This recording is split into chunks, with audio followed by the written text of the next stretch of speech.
everybody, so my name is Amelia and I am I'm not a first year medical student. Hello everybody, my name is Amelia and I'm a second year medical student. In this video I'm going to be spilling all my secrets on resources to use in medical school. So I'm going to break it up into different subjects in medicine and then just some generic ones as well. So with that being said, let's get started with what resources to use during med school. So number one is question banks. So question banks are so far in between, there are really not many at all. And I don't know about you, but I found past paper questions so helpful at A-level and GCSE. And when you get to med school, there's just really not many past papers around, and it's really difficult to go from having all these past papers to not many at all.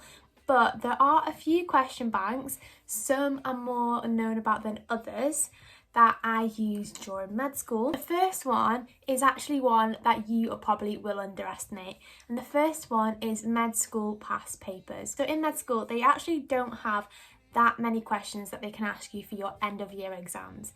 They actually reuse a lot of questions each year, and they don't come up with new questions every single year. They use a lot of questions on rotation. They also ask a lot of questions in a very similar way. So even if the questions aren't exactly the same of what you're going to be tested on, they will be worded in a very similar way. Each medical school's set of questions are going to be so good because they're individual to that medical school and how that medical school is going to ask questions. The questions that you're going to be using aren't going to be any more similar to the exam questions than your medical school's past paper questions. That is as similar as you are possibly going to get. So that is why you really should not underestimate past paper questions from medical school. Second one for past papers would be past med.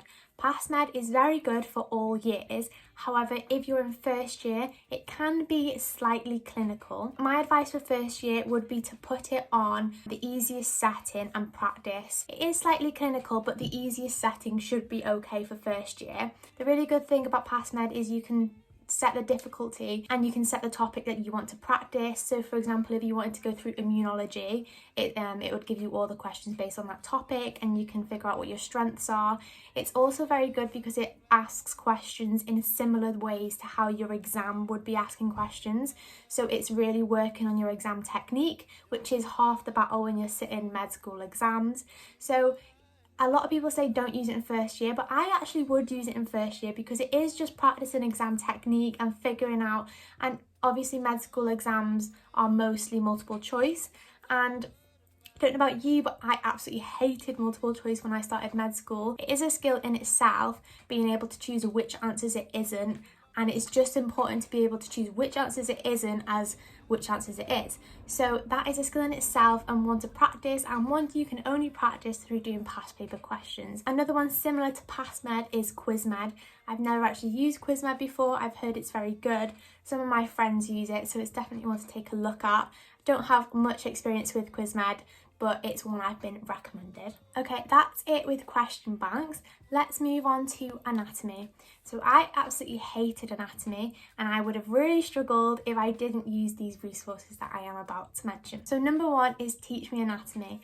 So Teach Me Anatomy is so good for describing and just walking you through from start to finish exactly what something is. It has pictures, it has descriptions, it has very clear descriptions on where things are and what they are, and just information that you need to know about structures. Number two for anatomy would be Complete Anatomy. So Complete Anatomy is really good for being able to orientate yourself and orientate where structures are in the human body. You can look at the different systems and turn the system around and turn the body around and look at it from different anatomical positions. So it's really good for orientating yourself and just orientating whereabouts different structures are in the body. And my third and final one for anatomy is pre-made flashcards. So I actually really would not recommend pre-made flashcards for really anything other than anatomy. I find personally, if I'm not putting something on the other side of the flashcard, I struggle to learn from it because I don't know what's going to be on the back, I don't really understand how it's worded, and it doesn't really fit with my learning technique. However, for anatomy, I do find pre-made flashcards actually okay. And I think that's because your heart is your heart, and there's not really going to be many different ways of describing that. And it does save time, and it also saves time if you haven't made flashcards. I didn't make flashcards for all of last year because I didn't learn like that last year. And now this year, when I really want to try and incorporate flashcards into my learning, I have none. It would take me absolutely ages to go through all of my anatomy work from last year and make flashcards. I do not have the time for that. And if you go onto Anki or Quizlet, you can type in whatever topic or whatever body system and it will come up with flashcards. Have a quick look if the information looks like it's presented in a way that you're going to understand, and use them for your revision. Definitely don't use them for your learning, but for revision purposes it should be okay. The next topic is lectures. So this is going to be your physiology and your pathophysiology. Number 1 would be Teach Me Physiology. This is very similar to Teach Me Anatomy, and I absolutely love them both. Teach Me Physiology is very similar in the way that it's very descriptive, clear and concise, and it's presented in a way that you are going to understand. It's got a lot of diagrams, a lot of pictures, and once again it has questions at the end to be able to consolidate your learning. Second one for lectures is Osmosis. This may be one of my favourite websites, to be honest. If you are a very visual learner, Osmosis is going to be amazing for you. It is basically loads of videos on every single medical subject that you could possibly imagine, and it literally walks through that process from start to finish in such a clear way, using colour, diagrams, drawings, illustrations. It's just so clear and concise, and it literally has every single medical topic that you will ever need to know about on there.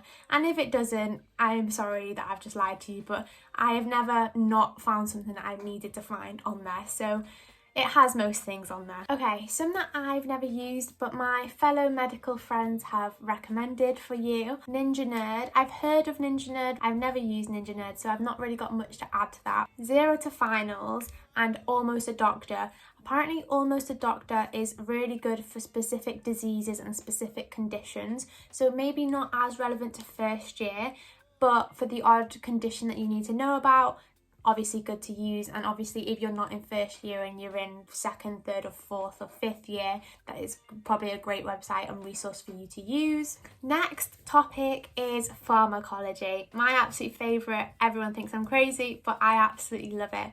Okay, so number 1, coming in strong for Pharmacology, is the BNF. You cannot go wrong with the BNF. You might know about it, you might not, but you're going to get to know about it if you're becoming a doctor, because you will literally use it for everything. It's the official website for drugs, so it has literally everything on there: indications, side effects, contraindications, drug classes.